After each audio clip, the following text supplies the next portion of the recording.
Coach MK here. Just wanted to catch up with my unicorns because we're in the thick of it now.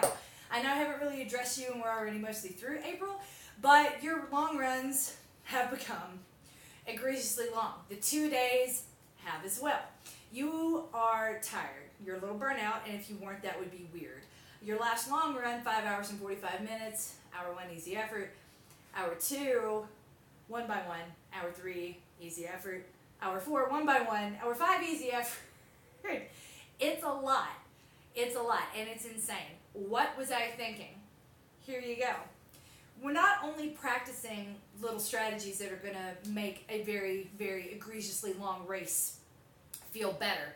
It's about figuring out your body, and by figuring out your body, I mean a whole host of things. Fuel. Fueling this is why I kind of like inwardly roll my eyes or don't say anything when people talk about fueling for long runs for a half marathon. And if you at some point look back at your previous self and you're like, what was I thinking? Like thinking I needed to fuel for a 2-hour run. Now you can kind of see where I'm like, I think you'll be okay. You're going to be okay. Right? Because you guys are going to be running 7 hours today alone. You are going to spend enough time on your feet today running as you used to in an entire training week. Welcome to ultra training. So here's what I want you to get out of the day in general. So when your legs get tired, a good way, or your brain gets tired, or you're just tired of doing what you're doing because it's going to be very monotonous. I'm going to do what I can to break up that monotony for you, but my power is still very limited. So, I mean, I can only be there present and dancing with my top off for a little while, and only because it's Susan's birthday. Right, Susan? Happy birthday to you. Yay! Get excited. No, Coach Sarah, I do not expect you to partake. I expect you to hold the camera and stream while we do it. When it comes to being out there, when your legs start to feel a little tired, the strides or accelerators or 1x1s are a really good way to kind of wake them up and keep going. They have a way, strides, as you've seen from the stride sandwich over and over again, they have a way, once you're fit enough to really capitalize on them, they have a way of making your legs feel fresh, and then you're holding back on the second part of the run instead of, and holding back meaning like you want to go faster because you can, not slowing down because you have to because your heart rate is now completely out of control. And that's a great place to be. Like, you guys are all steady and stable and fit as fuck. And congratulations on that. So don't lose sight of that. Be prepared though for the rest of your runs. And I know it's already been a bit of a mindfuck because you're all overachievers and we're used to hard work feeling good or having a sense of satisfaction that comes from a really hard workout. The thing is, you get a feeling of satisfaction from one-off hard workout. That feeling of satisfaction is not a guarantee that you're going to have after every hard workout. If you can walk away from a hard workout feeling a sense of accomplishment, then you got what you needed. That feeling good is a sense of accomplishment. It's not a sense of physically feeling good or mentally feeling good or much less liking the run. There's very little enjoyable. Remember, I'm the person who has said clearly and consistently from the day you met me, I do not like doing one thing continuously for longer than 5 hours, which is not to make fun of marathoners that are slower than that. It's not to make fun of ultra marathoners who are categorically longer than that. It does not interest me. I also really like vanilla ice cream. I'm weird like that, but I don't beat up on people who like chocolate. So it's just a preference. I do not want to do one thing continuously for more than 5 hours ever, and it's why I didn't run the New York City Marathon. That was going to take me 5.5 hours. I was like, nope. If I'm out there for 5.5 hours and I'm only getting marathon, I'd rather wait and do a marathon when I can do it in under 5 hours. And by the way, have I mentioned I'm not doing another ultra? Because I'm not doing another ultra. Because those all take longer than 5 hours. So you see, it's not about judging what other people do, because it's not about the pace, it really is about the time. I don't want to do. So you are already, by getting up this morning and doing that egregiously long run, you are already, by definition, doing something that I will probably not ever do again if I can possibly help it or avoid it. But I digress. Give yourself some credit for that. I am doing something hard. I am doing something long. I am doing something ridiculous. And let that be what makes you feel good. Like there is no expectation that you're going to finish a run feeling strong or feeling anything other than I am done running for the day, right? But you're not, because you have a second long run later tonight. And that's important, and that's what I want you to remember. It's easy when we start talking about a race plan, you guys, it's very hard to break the mentality. What's my magic number, coach? My magic number, the number I'm going to run the whole time. Is it okay if I stop and get water? Do I have to like speed up again to catch up time? And I'm like, whoa, what are you talking about? You are not a robot. You are not going to do this. And that's okay. There's no ultra on the planet where all the participants don't stop to walk. Even the people who win the ultras, the big ones, there are points and places where they have to walk, either to consume fuel or to drink water or to poop. Like you might have to do that. And that's all good. That's expected. It'd be weird if you did. So that's another reason I know a lot of people that won't do ultras because they don't like public toilets or pooping in the woods. I respect that. I'm one of those people. Guess where 5 hours came from? So to that acknowledgement, and there are lots of us, it's not just me. I'm not like trying to like pretend that I am all people.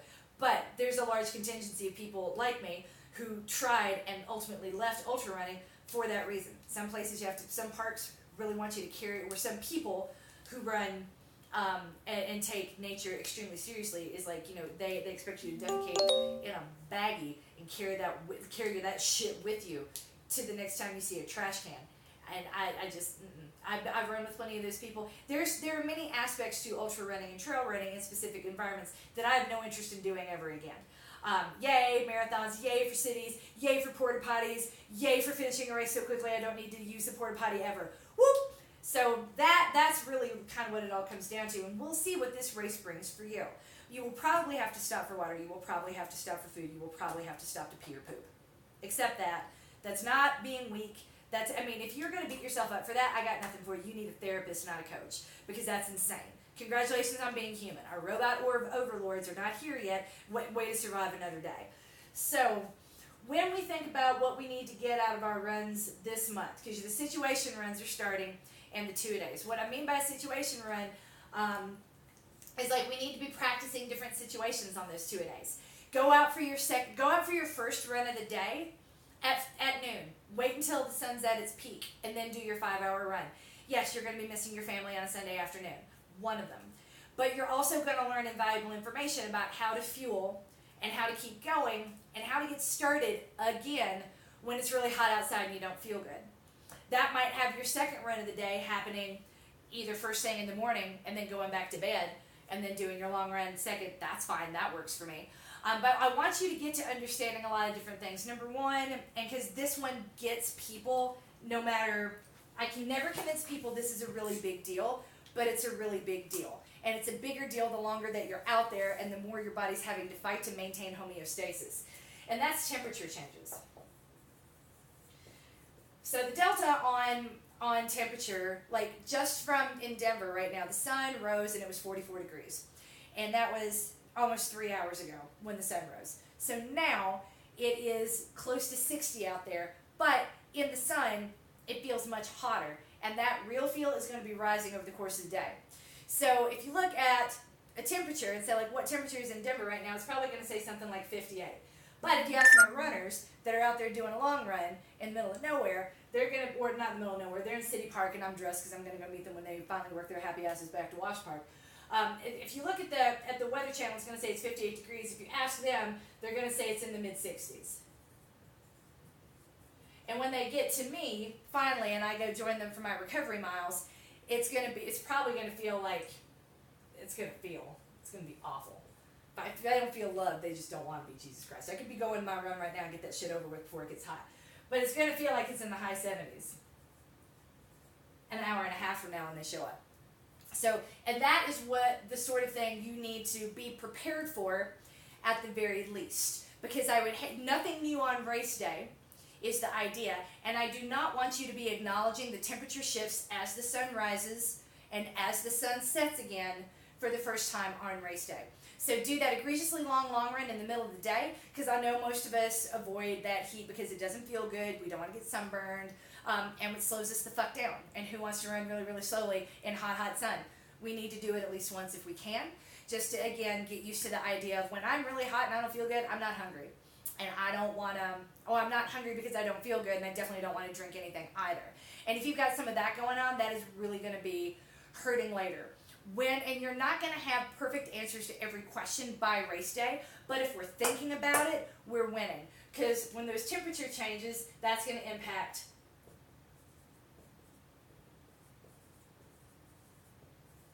fuel. Because over time, the longer that you're out there, your stomach's going to be shrinking. There's going to be less energy available to digesting food. It's going to be dedicated towards cooling you off and keeping you moving forward. And what you can absorb quickly is going to mimic sugar. Now, the more sugary something is, the faster your body's going to absorb it. But the more sugary something is, or the more glucosey it is, the more likely your body is to totally reject it outright and vomit. And that, I hate spring. And that we really need to avoid. So the impact that the temperature changes over time is going to have on your fueling strategy. Maybe you start the day eating solid food and you end the day drinking Tailwind. Maybe you start with UCAN. I mean, I'm not a huge fan of UCAN, but it has a carbohydrate in it, and has a starch in it, and it's slow burning. Maybe you start with Epic bars and UCAN, and over the course of the day, maybe when you get to noon when it's really hot, you have a sandwich and you get rid of the starchy, sugary drink and go straight water. And then finally in the middle of the afternoon, you're back to sugar. I don't really care what the answer is. I care that you're thinking about it, and that you have an idea of, no, it's really hot right now. I can't have that Coke. I'm waiting until sunset. Or, yay, you know what? I don't feel so good right now. I think I would rather have a banana than the peanut butter sandwich. Or, you know what? Can someone run to the deli for me and just get some sliced turkey? Nothing that I have is working for me. I'll be there with a car. I can do that. That's half the reason I'm going, is to support you guys, and that's what a crew literally does. It's not abnormal. So, no, that is not useful. Thank you so much, Facebook. Facebook and Google have started doubling up on all my notifications, and I'm like, I hate it. Google is not helpful at all. So, the high level, the temperature changes, how that impacts fueling and hydration. And this, don't go down a rabbit hole of science about hydration. A lot of science exists right now because, I've said it for a long time. It has been widely known that dehydration impacts performance. And as we saw in the Rio Olympics, that was the kickstart to where people started really caring. Not just normal people, but corporations thinking, what can I sell to the average person that will make them, now that they're aware that hydration is a thing and that water loss is a thing. Maybe they want to track, maybe moms in Florida want to track hydration and water loss on their children while they're during afternoon hot summer football and soccer practices. Maybe ultra runners want to have an idea that are training for the Marathon des Sables, the race across the Sahara. Maybe they want to be able to monitor their water loss in different conditions to better prepare for the event itself. That's not a bad idea. There are a lot of lateral applications and a lot of uses for hydration strategies. And if you start Googling it, you can easily slide face first down the rabbit hole of hydration strategies that don't really apply to you and don't really matter. I don't need you tracking your rate of water loss, the evaporative nature of sweat on your skin over time. The most important things, more specialization does not always lead to better outcomes, especially in an event that's really want to be one and done. So what you need to know is this: the longer that you're out there, the more the rate of water loss starts to accelerate. And it doesn't increase at an increasing rate exponentially to all of a sudden, you are, dried fruit leather on the side of the road. And your body is never going to be able to process more than 4 cups of water per hour, because the limiting factor there are your kidneys, and that is how much they can process per hour. When we talk about having your Nathan on and just sipping continuously, that's it. But don't force it. If you're forcing water down, don't force water down unless I've looked you in the eyes, had a conversation, and said, hey, okay, I'm worried now, drink more water. Put that Camelback, put the Nathan straw in your mouth, and do not take it out for the rest of this lap. I'm going to run behind you topless if you do. Don't do that. don't do that. Don't make me do that. I don't want to do that. So mind that 4 cups of water per hour, and just keep that somewhere in the back of your head. And the final thing that I really care about, because, I mean, it's the, I like to think of it as gumption. Grit has it has a connotation that I think has gotten ugly now, where we talk about, like, either you've got grit or you're a pansy. And it's like, well, I toughed it out because I got grit. And it's like, you tore your knee. You kept running on a bad ligament that was screaming at you. You tore your MCL by yourself. That's not grit. That's the fucking movie Saw. Like, that is not okay. So we've gritted a little too far. Gumption is something a little, I like the term because it's a little softer and it's a little different. And gumption is just like doing something that's hard. It's not forcing something that's hard. Y'all chose to be here. No one is forcing you to run this terrible event. Susan is just really persuasive. She's a silver-tongued devil. But she has not forced anyone to do anything. So where gumption comes into play, it's that second run of the day. It's running when you don't want to. It's getting up and going when you don't want to anymore. It serves basically no physiological purpose. That doesn't make it irrelevant. This is what it's for. You've been getting up and going so many times in this training cycle, at times you didn't want to, on days you didn't want to, that on race day, it'll be easier just to keep going because it's all over tomorrow.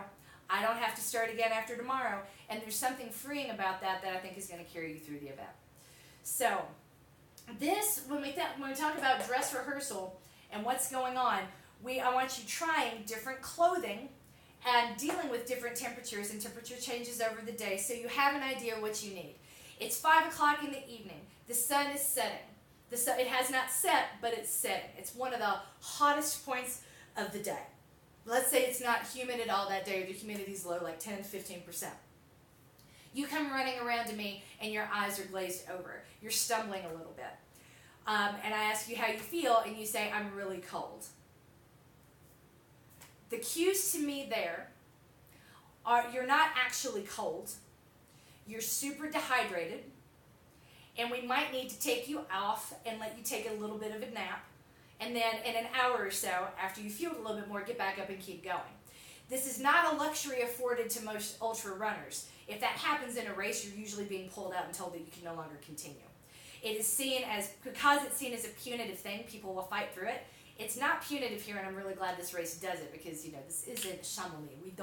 This is not the World Championships of Ultra Running. You are here to get as many miles as you can, hopefully 50, out of a 24-hour race. And if you're stumbling towards me, hot, dehydrated, feeling hot to the touch, but swearing that you're cold and you want a sweater, that's a pretty good cue that we need to take you off, cool you down. We'll wrap you up in a blanket just to make you feel a little bit better while I then rub a cool cloth on your head and bring your body back to a sense of homeostasis. And when you feel like you can go back out, then you do. It's not, but if you come to me and say, in that exact scenario, and say, what I need is a jacket, I'm going to be like, the fuck you do. And you're going to have to listen to me. So there are a lot of things that can go wrong and can fall apart beyond this point. It's my job to know most of those things, and that's why I'm showing up, and that's why I'm coming there in the afternoon. I'm not exactly sure what time yet. It depends on what time I can beg off and get away from my reunion. Which, granted, I do want to be there, and I'm missing the big festivities in the evening.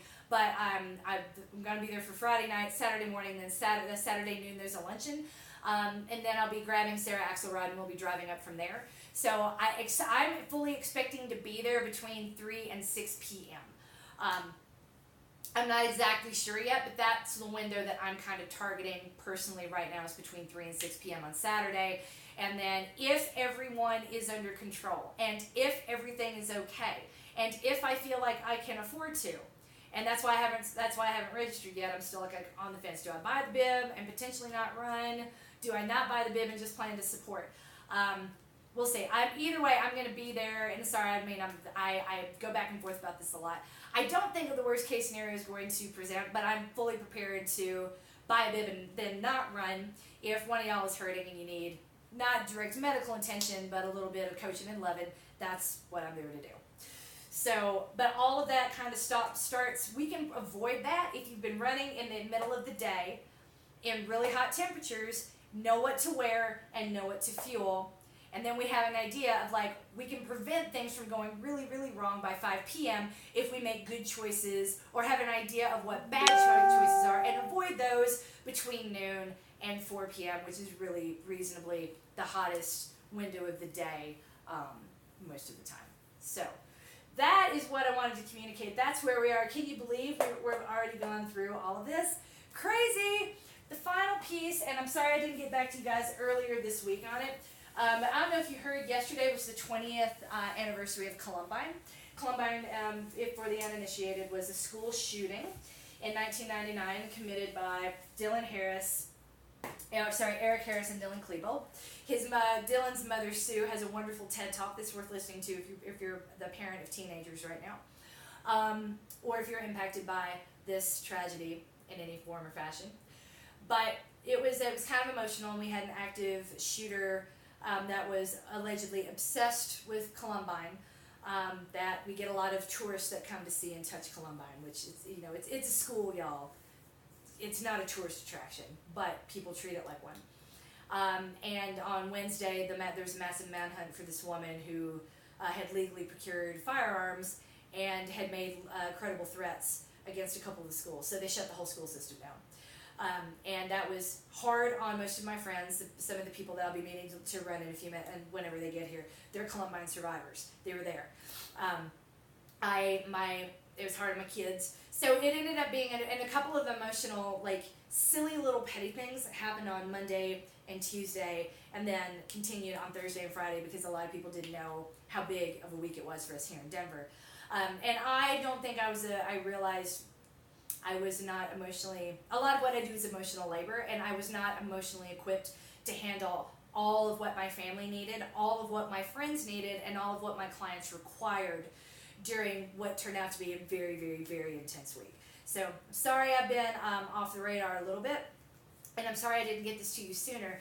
But now, the Ultra Plyo, we're kind of done with that. Like, we can, if you really like it and you want to keep doing it once a day, that's cool. You may. I don't really feel the need for you to, though. So I would like you to continue the arm circuit up until May the 1st. Let's do the arm circuit for 2 more weeks, and then here we're going to cut. We're going to cut out the arms, okay? Now, again, this is important because you're going to be, as you've seen from your egregiously long 4-hour, 5-hour, 6-hour long runs, that the tendons here get really tight and really sore, especially if you roll your shoulders forward like I tend to do when wearing water pack. It's another reason I don't wear the water pack. Again, if I can possibly avoid it. Not saying you need to do what I do. I'm saying my shoulders roll forward when I run with the backpack, and that hunch is not. I personally can't stop doing it. It's almost instinctual. So it's better either rather than retrain my instincts. I'm just like, I'm going to try to run without water, and that's where I'm at. So the arm circuit we're going to continue for now for that's what, 2 more weeks.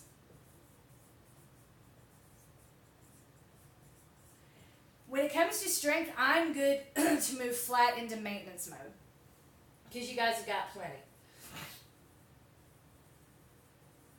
I have not heard, none of you are injured.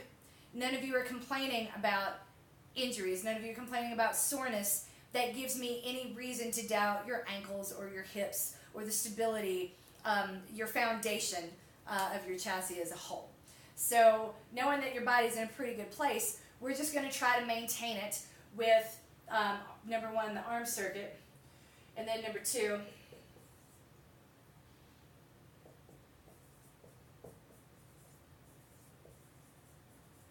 and I call this Willy Wonka because it's going to feel like candy after all the work that you've done. It'll be like, yay! So if you don't do this super short circuit that I'm about to give you, then fuck you. But you really need to do this really short candy type circuit after all the work that you've been doing. Okay? So number 1, monster walks. Personally, I would do these before the run. Only because we're activating the muscles, and by continually activating the muscles, you're going to be recruiting them while you do the run itself. So we don't have any time left to build any more strength, and we don't really need to. We just need to leverage what you've already got. And not lose your mind, since I know a lot of you have been losing your minds for a while on all this work. But it's what's required, really, to sail through this event. When you see what people do when they get there, when you see what their race plan is, when you see any of the choices and the decisions that they make, you are going to feel so rock solid in who you are and your training and what you've done. And it's also going to be a super easy transition to the next thing, which is that 100K in the middle of Vermont. Thanks, Susan. So one is the monster walks. And I'm going to demonstrate all this. I'm just writing it down.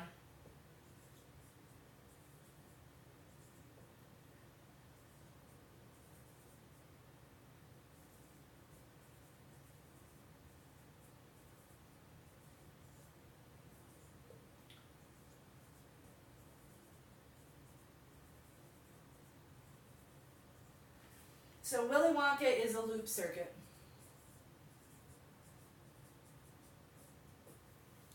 And the final piece, and again, I know this is a lot, and hopefully you're already doing this anyway.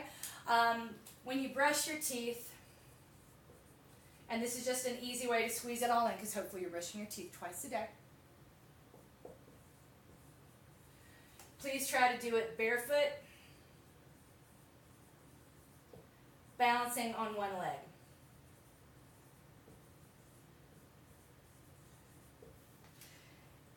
Why the F does that matter? Well, it's an easy way to slide it into your routine, because hopefully it's something you're doing anyway. And if you read any of the articles that I put in my Nuzzle newsletter today, that balance aspect is really important. So that when you're standing there barefoot, brushing your teeth, do B, C, D, E, F, G, that this leg is moving a little bit, and you're finding that stability, not from your toes, because remember, if you're standing on one foot and you feel wobbling happen, the instinct is to tighten your ankle, tighten your calf, and crunch your toe in the shoe. And where stability comes from is actually right here. So A, B, C, D, E, F, G, and that has to be trained. So when I was first starting to do this, coming back after pregnancy, I would literally, as a reminder, just kind of grab my booty, standing on one leg, A, B, C. I make my kids sing the alphabet song, make sure that they brush their teeth long enough. Yay! Aren't you glad you don't live in my house? So remembering that this is what a glute firing does, and when you fire the glute, it sets off an entire chain. You can't just isolate and twitch that one leg, that one part of your leg. The quad is going to fire. The calf is going to fire. It does reverberate all the way down to your feet. Please, for the love of God, do this barefoot. You will get that proprioceptive training, that good balance training. The reason I put y'all on a BOSU ball in the first place, way back when, with the Train Like a Mother programs, I didn't do that lightly, and I didn't do it because I thought it would be fun to make you guys buy these things and expect you not to use them. I did them because I thought it'd be fun. I bet they'll do it. Hell, let's see what else I can get them to do.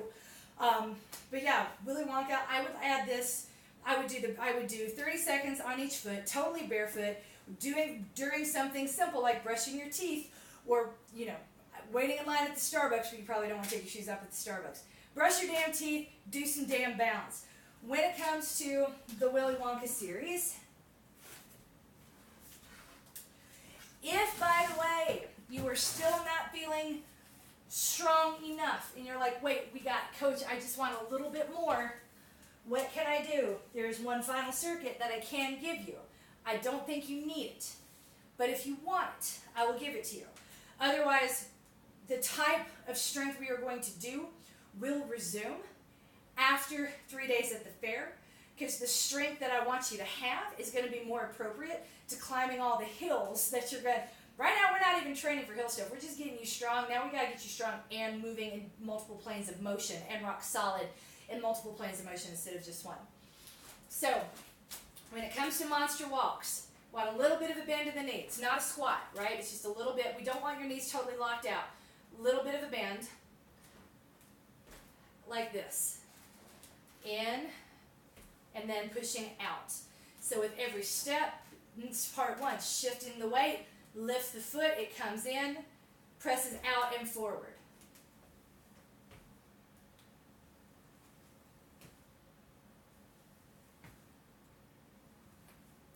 Like that. Okay? Those are monster walks. And we want to do those, by the way, 30 seconds going forward. The number of steps doesn't matter. The distance doesn't really matter. 30 seconds forward, 30 seconds backward. Backwards harder, you're going to find your ankle collapsing inward with every step. Resist that, and remember to turn your glutes on. If that means you hold your booty, I don't really care. I care that we don't see any of this. Okay? So that's step one, that's the monster walk. Step two, side slides. These aren't big moves, they're teeny tiny moves. 30 seconds in each direction. And what this is intended to do is just maintain your glute med and your glute bend on the side, recruit them for activation. Watch this from the front. People get this wrong all the time, and it just hurts my feelings. Lead with the hip, pull the body. Lead with the hip, pull the body. I don't want to see any of this, right? I don't want either of your knees. I would rather you lock your knees on this move than on the monster walks. Monster walks, we need a little bit of a bend. We can afford to be locked out. Not like tight locked out, but we can afford to be locked out on the side slides. Tiny step, pull forward for no slack. Adding tightness, pull to slack. Adding tightness, pull to slack. Plant, pull. Plant, pull. Where people go wrong here is, again, they sort of like lean their body sideways. And it turns into a dance. That's not what we want. We just want that hip planted, pull. Plant, pull. Not big steps. These are teeny tiny motions for teeny tiny muscles. And if this burns, great. That's a cue. If you feel this burning down your IT band, let's talk about that. Because it really shouldn't be by this point. But it's a good thing we're doing this if that's something that you feel. And the answer to that, by the way, is more clamshell. You got more cowbell, I got more clamshell. Step, pull. Step, pull. Step, pull. Okay, so we want to do 30 seconds to the left, 30 seconds to the right. I already did that longer than I expect you to. So the side plank with the dips.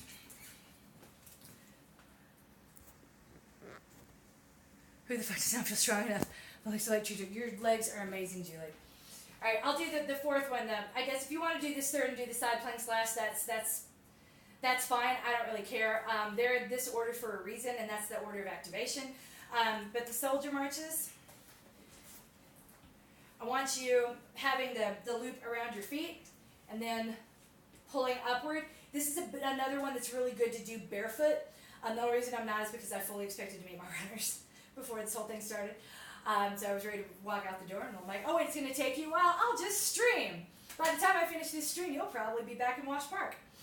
So standing on one foot, putting a little bit of a bend, not like, because again, we don't want this locked out. Locking out is a really good way to tear up your ACL and your MCL, and we don't want to start doing that. Make sure your glute is activated, your booty's on, and that you're using your hip flexor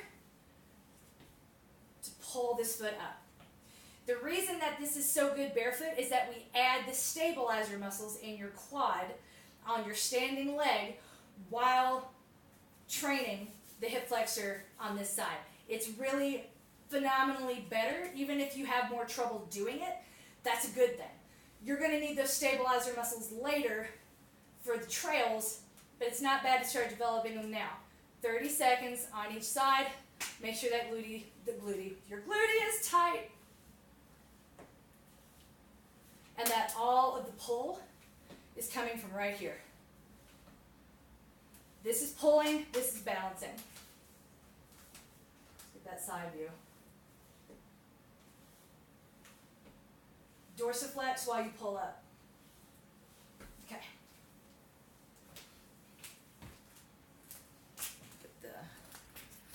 Pull this one down. Do.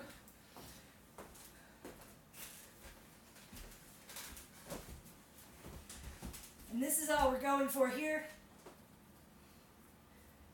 To keep this nice and loaded. Load it in.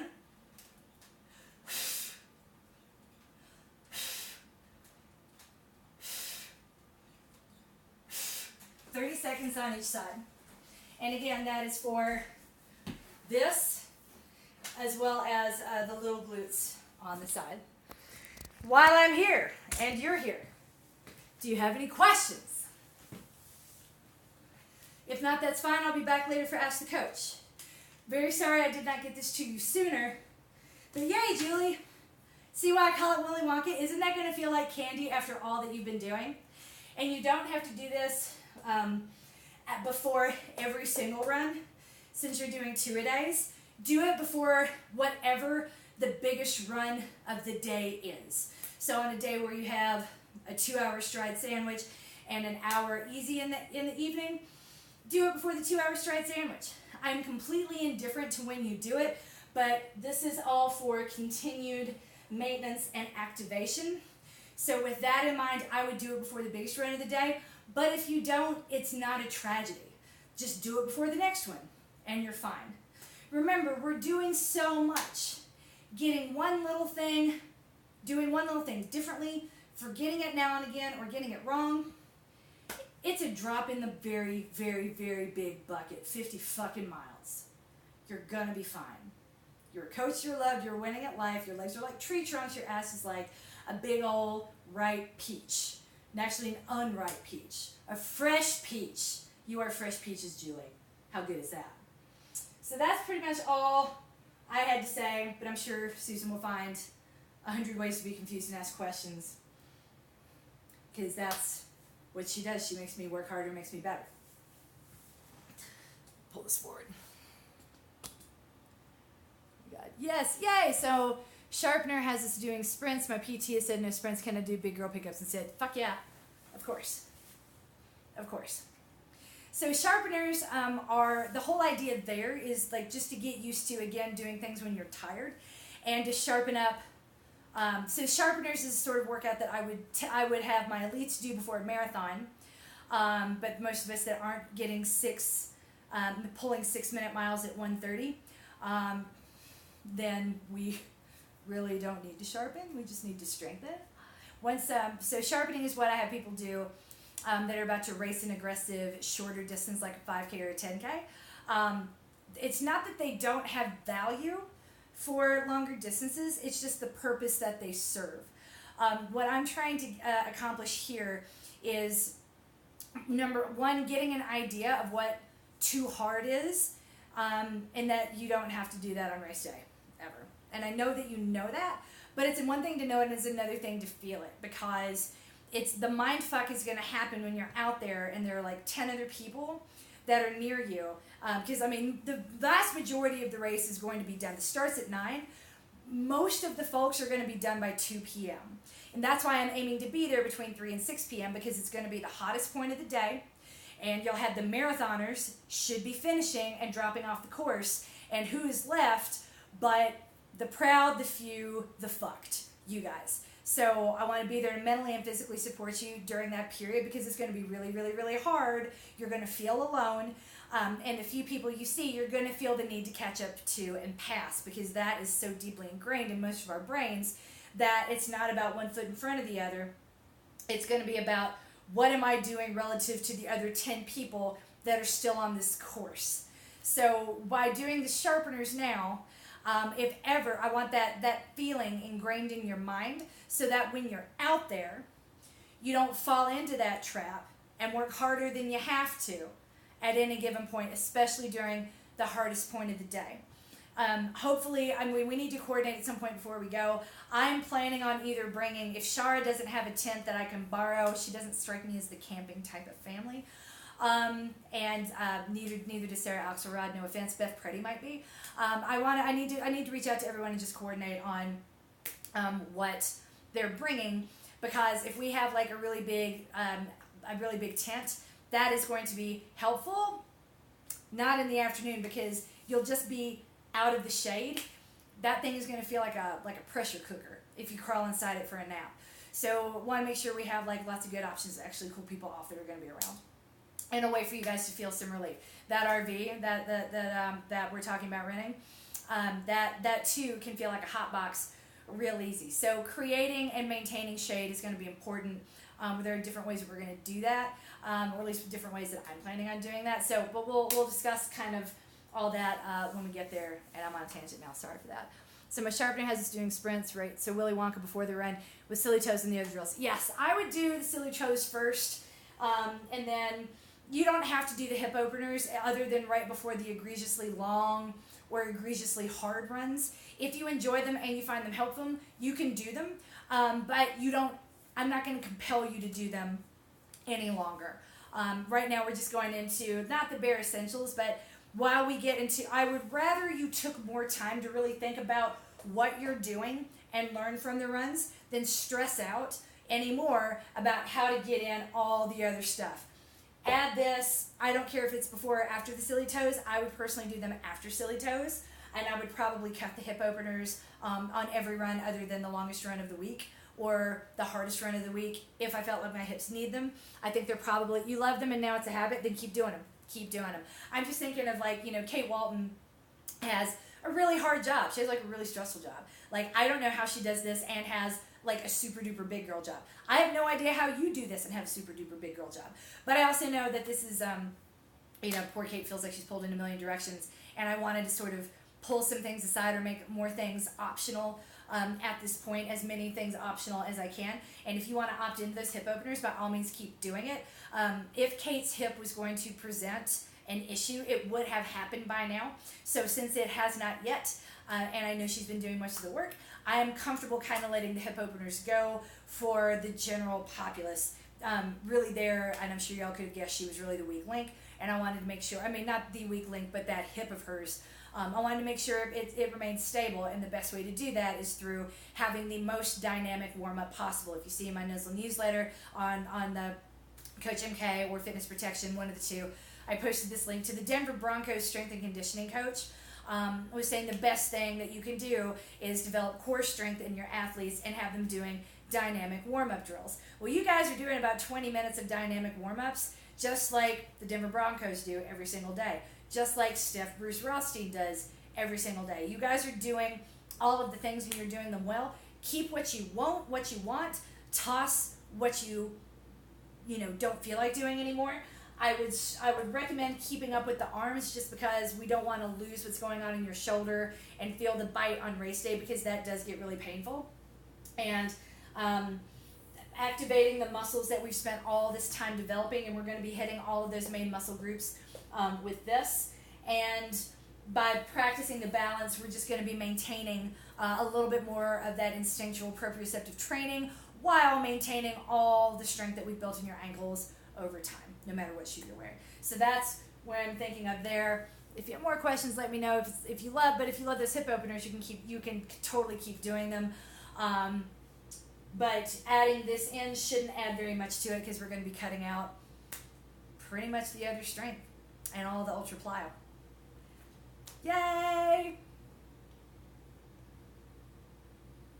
If there's nothing else, I will be around for Ask the Coach tonight, starting at 5 p.m. I think I put them all on at 5 p.m. At 5 p.m. Mountain Time. You are coached, you are loved. Let's keep winning with what little time we have left. And it really isn't that much time at all. 2 weeks in April, and then 2 weeks in May. 4 weeks total. And then race week itself. So you guys have done amazing things. I still cannot believe how well you have adhered to the plan. One final thing, and I'll just draw this out, and I'll talk about it more tonight.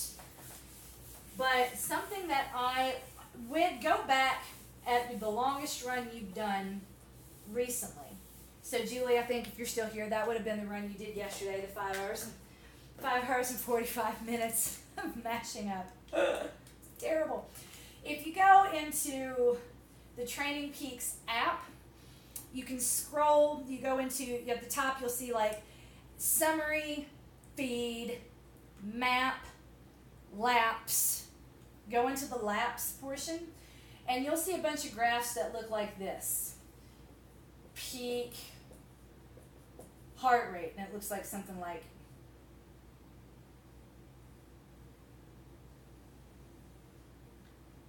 over time. So if this peak heart rate, this will be something like 180 for 5 seconds, and then here it's 5 seconds, 2 minutes, 60 minutes. Okay, so the reason this exists is that, and I never talk about this for very good reason if I discuss this in any of the bigger, broader training, virtual online DIY training programs, my office hours would have been flooded with calls of analyze my data and like with no one really willing to pay me to do it for them. And no one really willing to do the work to do all the reading to figure it out for themselves. So the way that we use this, the way that I use these charts, the workouts that I call or I consider to be a key workout, depending on the athlete, depending on the cycle, it's not like this is always a key workout for every person, because it's not. But that 5 hour and 45 minute is a key workout for another reason I hadn't talked about, and that's the overall effort. The effort output for that 5 hour and 45 minute long run is roughly the same expenditure over time as I would expect from a 9 hour event. Okay?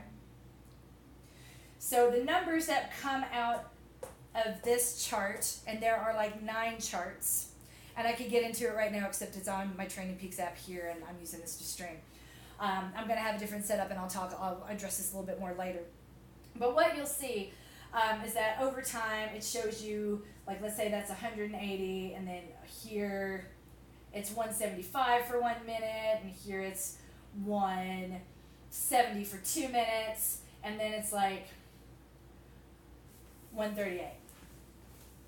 So the two key things that I'm kind of thinking about is that where training goes wrong. If you've ever heard that logic, like, I'm going to train for a really fast 5K or a mile, and then I'm going to train for the marathon again. And what they do, because what they're trying to do is game this number. Because they're trying, by training for a fast 5K or a fast mile, you are shooting your power output and your max heart rate through the roof, hoping to game this number, this result, at the end, which is theoretical. So what happens is that you, like, well, if I'm training for a 5K, I don't really need to do all this running, and I don't need to do all these long runs. So your running volume decreases and you get shorter, you get more powerful, but that power doesn't translate into distance over time because you've gotten rid of the other two variables. You've traded it all off for power. So these numbers would not be valid for the vast population of people that I train in virtual online programs, and that's why I don't talk about them. You can go, and you've also heard me say, anyone can run one really fast mile, but that don't tell me if they're prepared to even start marathon training. This is what I'm talking about. And if you can game any of these systems any way you want to get that result that you want, but getting that result that you want in a graph that has zero predictive capabilities versus race day, there's two discrete, mutually exclusive concepts. So right now, this is about as accurate as it's ever going to be for you guys as a predictive force going into race day, and not for finish time, for step-by-step execution throughout the race, the real race plan. What I get out of this is at the end of this, it's probably going to have something like 3 hours. At this point for you, I probably should have looked before I started the stream, but I thought I was going to be running and my runners aren't here. It might even be, because your longest runs have been so long, it might actually be closer to 5 hours. What it's telling you, and let's say over 5 hours, it's 138. That you can easily hold this, and remember, because we've been cramming all of that extra intensity into here, instead of 5 hours, we can read that as 9. So this is me gaming the system to give you something to play with. You're welcome. So over the course of 9 hours, you can sustain a heart rate of 138 very easily. So the higher you are over it in the beginning, the harder it is to come back to this baseline when the day is long and you're done and you're tired. Now, it won't necessarily be as low as 138. It might be 155. It might be 150. It's different for every person, and it's very hard to tell. But this, if you go and look at these charts, you can see this is where the race plan starts to fall out with my high-level athletes, of which I would definitely call the unicorns that are doing the 50 mile, 50 fucking miles. Y'all are high level. You're high volume, high everything, which means all of this is a lot more accurate and has a lot more predictive capabilities. So when you go into peak heart rate, it'll tell you, like, the highest heart rate you could expect to hold over time, right? Which doesn't mean you can't run harder than this number ever throughout the race. It just means, you know, when I did that marathon, and I said what I did with the big triangle the other day, and I said for a 5K, you know, you want to start in this band down here, end at the band up here, and the average is somewhere in the middle, and the average for a 5K is somewhere between 170 and 175, and for a 10K, it's around 162 for me to 170. And then for, you know, half marathon and then a marathon, I really expect the average to be somewhere between 162 and 168. And then the marathon, I want the average to be no higher than 162 at the end. Anything over 162, and I'm probably gonna, if I am over 162 sooner than halfway into the race, I probably need to slow my roll, or I'm going to have to walk. I really need to moderate that effort. That's how I read that number, okay? It's not about like holding one thing continuously over time, because you're not a robot and you never will. It's about regression to the mean, coming back to your baseline, regression to the mean. And the mean in a marathon is 162. Remember, I had all that wind in my face, and it slowed me down, and my average heart rate at Philadelphia was 159. Okay, well this series was where all those numbers came from. It's from this series of graphs that you have right now, as accurate as they will ever be, for the longest and most difficult run you've done, which for you, Julie, was the one you did yesterday. Go in there, see the peak heart rate, and it'll tell you over time you've got more than you think you do. It's changed a lot because you're more powerful than you were before, and we haven't really tapped into that power. That power is going to come to play on race day, and all of these numbers will be higher than you expect them to be, which is why I say that's not like you can't have a heart rate higher than 138. It just means over about halfway into the race, that's when we're going to start relying on and tapping into these power reserves, and you're going to have more energy to work harder. Does that make any sense, or am I just saying words? The next one to look at is peak pace.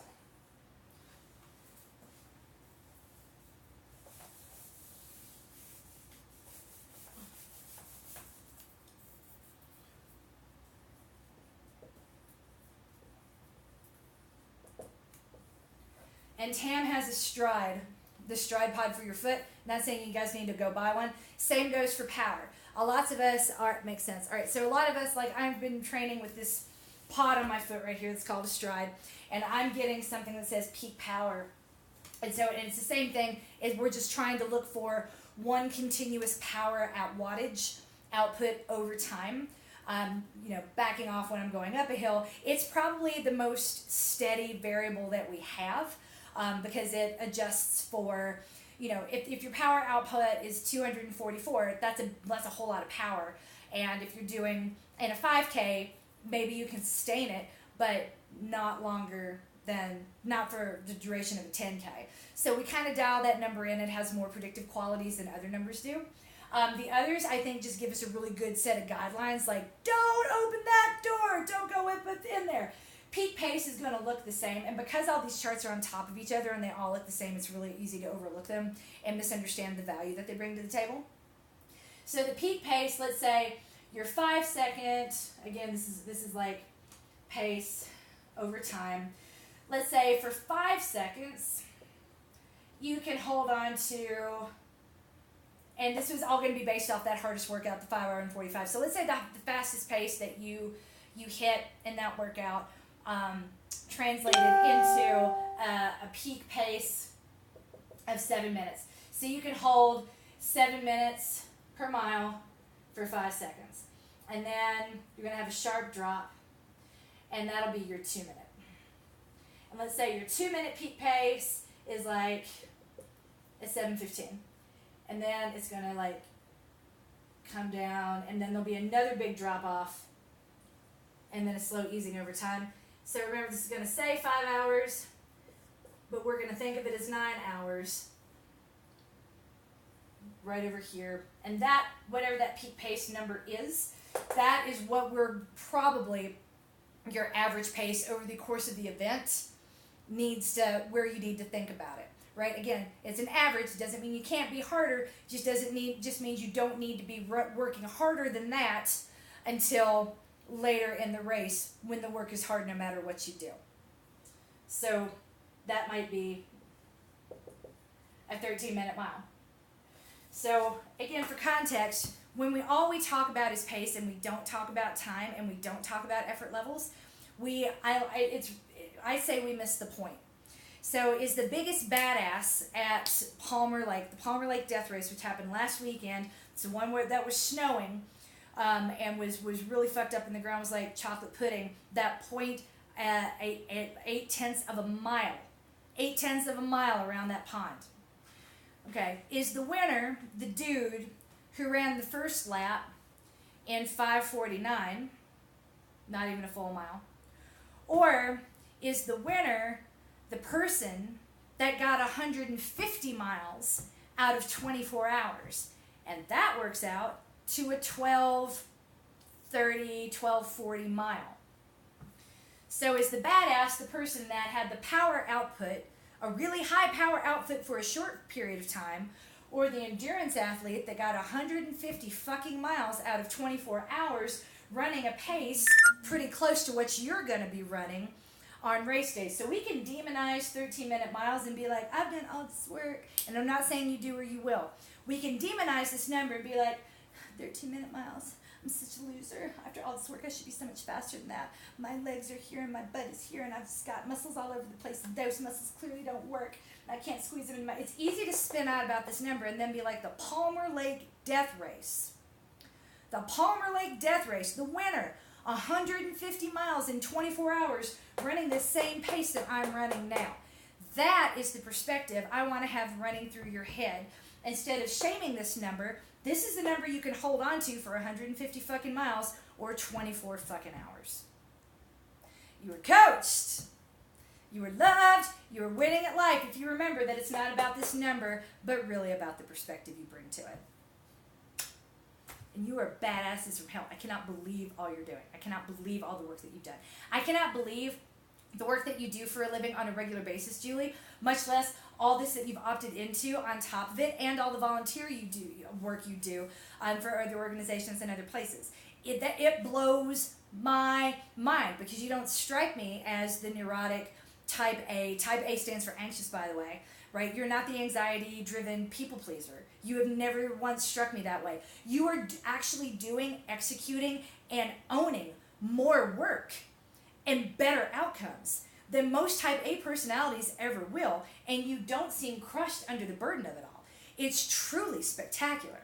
And I hope that in the moments where you default back to old thinking patterns, or you think about like that higher power output, like, yeah, they're faster for a couple of minutes. What's that worth? What's it worth to run 1 mile really quickly?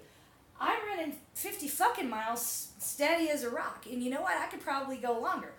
And the truth of the matter is, most of you guys are going to get there, and you might be done. Like, mentally, physically, I'm tapping out right now. I did what I came here to do. But if the question is, could you go longer? The answer is going to be yeah. Like, you were trained to run 24 hours. Because you've gotten everything you needed out of it. And that 2-a-day, the situation run, the 2-a-day, the running when you don't want to run, running when it's the last thing you want to do, strengthening when you'd rather go to bed, sorry, the strength isn't up anymore, all of the things, like, for no good reason, against your will, against the odds, you have done them. This race is going to be about as sweet as, Willy Wonka's Chocolate Factory. You won the whole damn thing. Especially if you were smart enough to look at that number, not assign a value to it, and just keep doing that work, steady as a clock, all day long. And you will. Yay! I'm proud as fuck of you guys, by the way. I am really glad we didn't develop a formal program, and that was not a popular, that got me in trouble, not gonna lie, and understandably so. I can absolutely see how that could have been perceived as shady on my part, like I was trying to steal private clients from a big group, and that was never the intent. It was after we got the group, it was all very organic, and I know I'm honest, and that's all I can do is be like, I can look in the mirror and know that I did all this with integrity.